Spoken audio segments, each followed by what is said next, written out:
Alhamdulillahi Rabbil Alamin. Wabihi nasta'inu ala umuri dunya waddin. Asyhadu an la ilaha illallah wahdahu la syarika lah. Wa asyhadu anna Muhammadan abduhu wa rasuluh la nabiyya ba'dah. Allahumma salli wa sallim wa barik ala nabiyyina al-karim wa ala alihi wa sahbihi wa man tabi'ahum bi ihsanin ila yaumiddin. Faya ibadallah usikum wa iyaya bitaqwallah faqad fazal muttaqun. Faqad qala Allah ta'ala ya ayyuhalladzina amanu taqullaha haqqa tuqatih wa la tamutunna illa wa antum muslimun. Hadirin jamaah Jum'ah rahimakumullah. Pada kesempatan yang baik ini marilah kita bersama-sama meningkatkan ketakwaan kita kepada Allah dengan menjalankan semua perintah-perintah yang diberikan Allah dan menjauhi semua apa yang dilarang oleh Allah Subhanahu wa ta'ala. Hadirin jamaah Jum'ah rahimakumullah, saat ini kaum muslimin dimanapun berada semuanya lagi memperingati kelahiran baginda Rasulullah Muhammad sallallahu alaihi wasallam.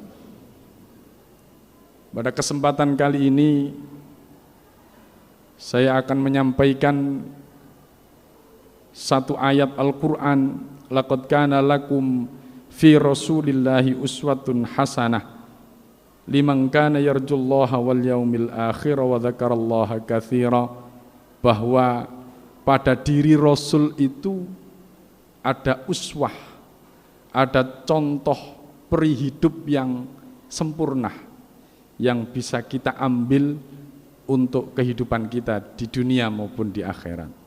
Hadirin, satu hal yang mungkin akan kami sampaikan dalam waktu yang sangat sempit ini, semoga ada manfaat dan barokah untuk kita semua untuk memperingati kelahiran baginda Rasulullah sallallahu alaihi wasallam.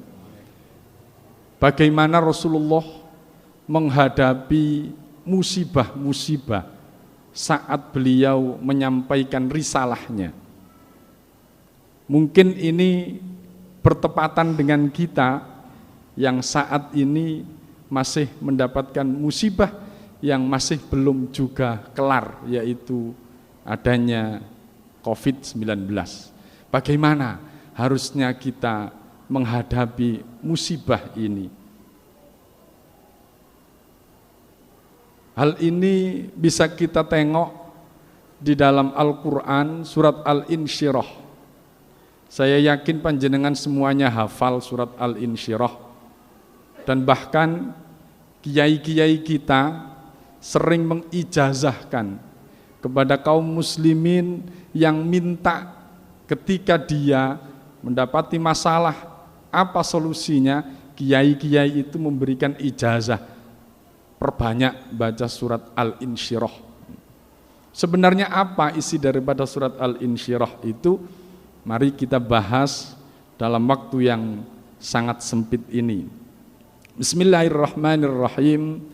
Alam nashrah laka sadrak wa wada'na anka wizrak alladzi anqadha dhahrak wa rafa'na laka dzikrak fa inna ma'al usri yusra inna ma'al usri yusra fa idza faraghta fansab wa ila rabbika farghab. 3 ayat yang pertama, alam nashrah laka sadrak, tidakkah kami telah melapangkan untukmu dadamu, wa wada'na anka wizrak, dan kami telah menghilangkan daripadamu bebanmu, alladzi anqadha dhahrak, yang memberatkan punggungmu. 3 ayat yang pertama ini memberikan gambaran kepada kita bahwasannya Rasulullah menghadapi sebuah kondisi yang sangat sulit dalam hidupnya saat awal-awal beliau menyampaikan risalahnya di Makkah. Beban apa kok sampai memberatkan punggungnya? Banyak kalau kita ceritakan satu persatu, tapi kalau kita simpulkan, itu ada beban psikologis pada diri Rasulullah karena kejahiliaan daripada umatnya, yaitu kaum Quraisy saat itu. Kejahiliaan apa? Mereka itu sudah biasa mengubur hidup-hidup anak perempuan mereka. Mereka menganggap anak perempuan itu sesuatu yang tidak bisa dibanggakan. Kehidupan bebas antara laki-laki dan perempuan itu hal yang biasa.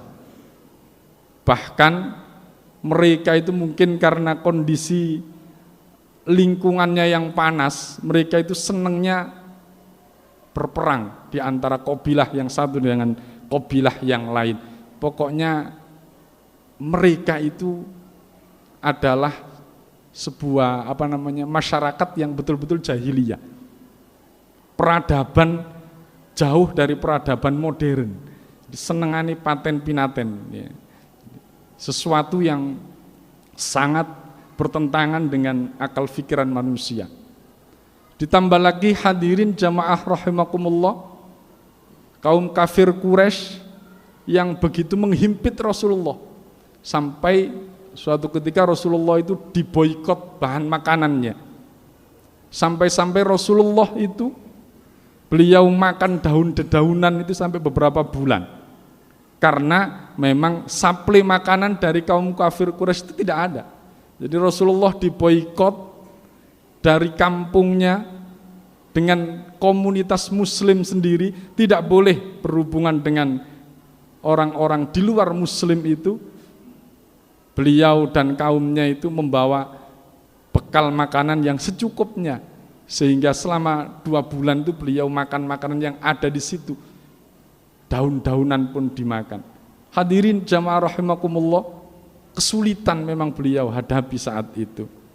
Di tengah kesulitan itu, Rasulullah pun juga mendapatkan sebuah kenyataan yang sangat pahit, yaitu istri beliau, Khadijah binti Khuwailid, yang menjadi penopang dalam perjuangannya, beliau meninggal dunia. Kekayaannya diberikan kepada Rasulullah untuk menyebarkan agama. Beliau meninggal dunia. Tidak lama kemudian pamannya beliau, Abu Thalib saat itu, beliau pun walaupun tidak muslim, tetapi beliau rela kalau ada orang yang mengganggu Rasulullah, maka langkai dulu mayatku, kata orang Indonesia demikian. Begitu gambaran pembelaan Abu Thalib kepada Rasulullah, beliau pun juga meninggal dunia. Hadirin jamaah rahimakumullah, sehingga tahun itu disebut juga dengan Amul Huzn. Bagaimana beliau menghadapi masa-masa sulit itu? Beliau dengan penuh kesabaran. Beliau lakukan sesuai dengan apa yang ditunjukkan oleh Allah. Beliau pernah dilempar dengan kotoran onta saat beliau sujud. Beliau pernah diludahi saat beliau berangkat ke masjidnya. Beliau pernah diancam dan lain sebagainya. Hadirin, itulah kesulitan-kesulitan yang beliau hadapi. Tetapi saat beliau mendapatkan ayat ini, beliau tersenyum. Kenapa demikian? Dari gambaran ayat ini Allah telah menghapus beban-beban itu, mengangkat segala kesulitannya itu, sehingga beliau akan keluar dari kesulitan-kesulitan itu. Ditambah lagi pada ayat yang keempat, wa rafa'na laka dzikrak, dan kami tinggikan bagimu sebutanmu. Dengan kesabaran yang Rasulullah hadapi, dengan penuh kesabaran yang Rasulullah lakukan ketika menghadapi masalah itu, kemudian Allah memberikan kenikmatan kepada Rasulullah dengan mengangkat namanya sampai ila yaumil qiyamah. Dalam sebuah hadis yang diriwayatkan oleh Sa'idil Khudri, Rasulullah sallallahu alaihi wasallam pernah menyampaikan, malaikat Jibril itu datang kepada Nabi, dan malaikat Jibril mengatakan kepada Rasulullah, wahai Rasulullah, Allah bertanya kepada aku dan kepadamu, bagaimana Aku, kata Allah, bagaimana aku mengangkat setinggi-tinggi nama Muhammad itu? Kata Nabi Muhammad, Allahu a'lam, Allah yang lebih tahu. Kemudian Allah berfirman,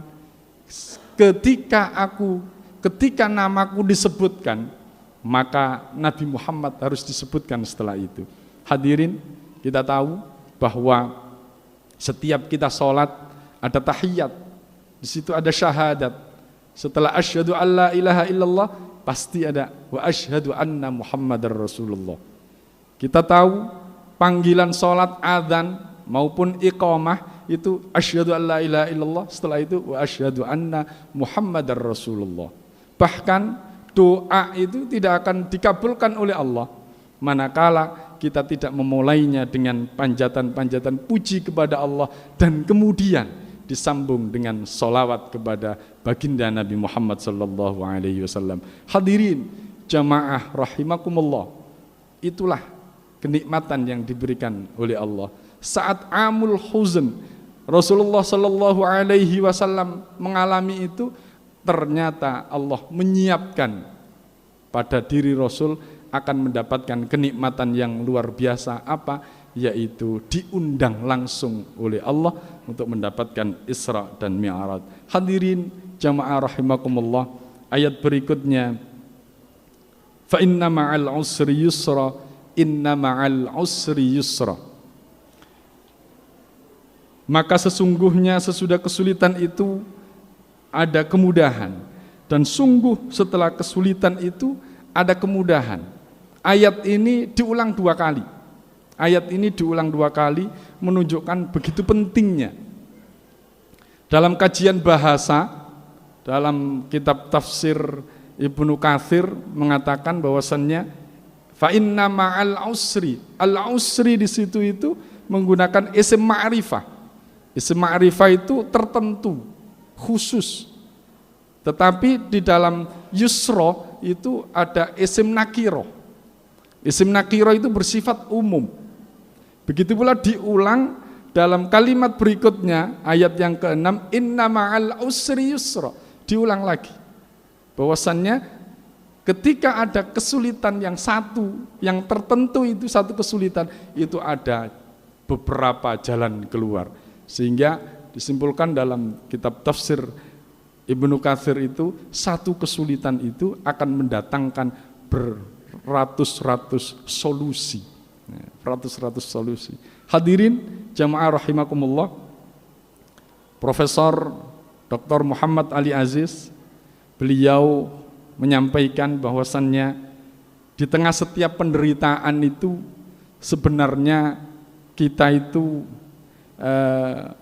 menghadapi tiga hal. Kita ini diuji dengan tiga hal. Apa itu? Yaitu ketangguhan mental kita.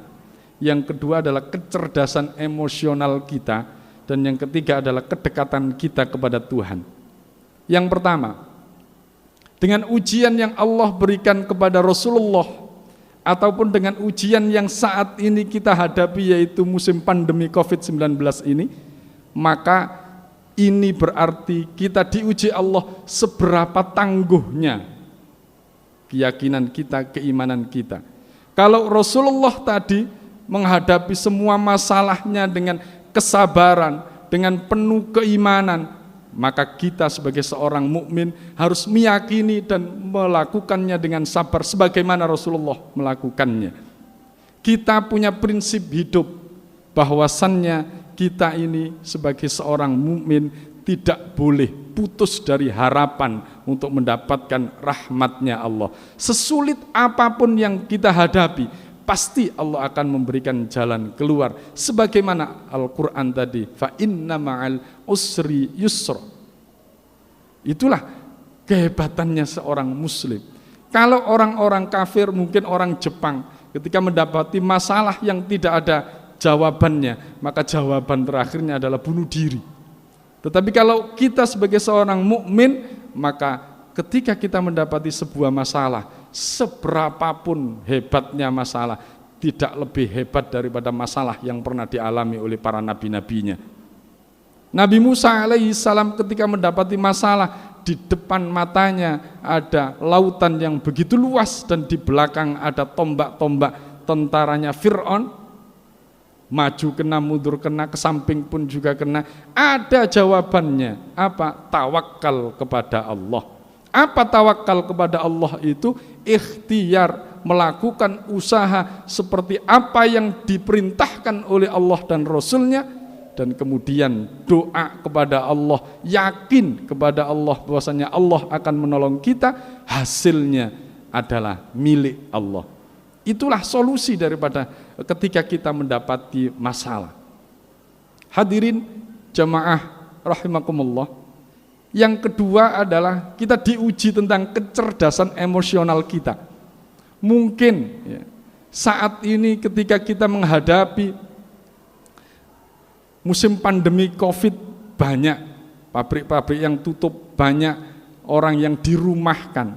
Tetapi ternyata kalau kita menghadapinya dengan penuh kesabaran dan optimisme yang tinggi, disitulah muncul kecerdasan-kecerdasan emosional untuk mencari solusi-solusi. Akhirnya ada pabrik-pabrik baru, pabrik hand sanitizer, ada pabrik-pabrik masker dan lain sebagainya. Hadirin, saya pernah baca sebuah buku yang berjudul The Power of Kepepet. Jadi kekuatan pada saat kepepet.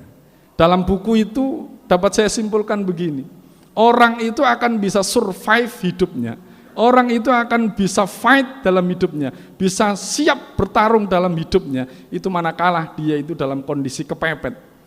Sehingga rekomendasi dalam buku itu, kalau kita ingin maju, maka mari kita memposisikan diri kita sebagai seorang yang kepepet.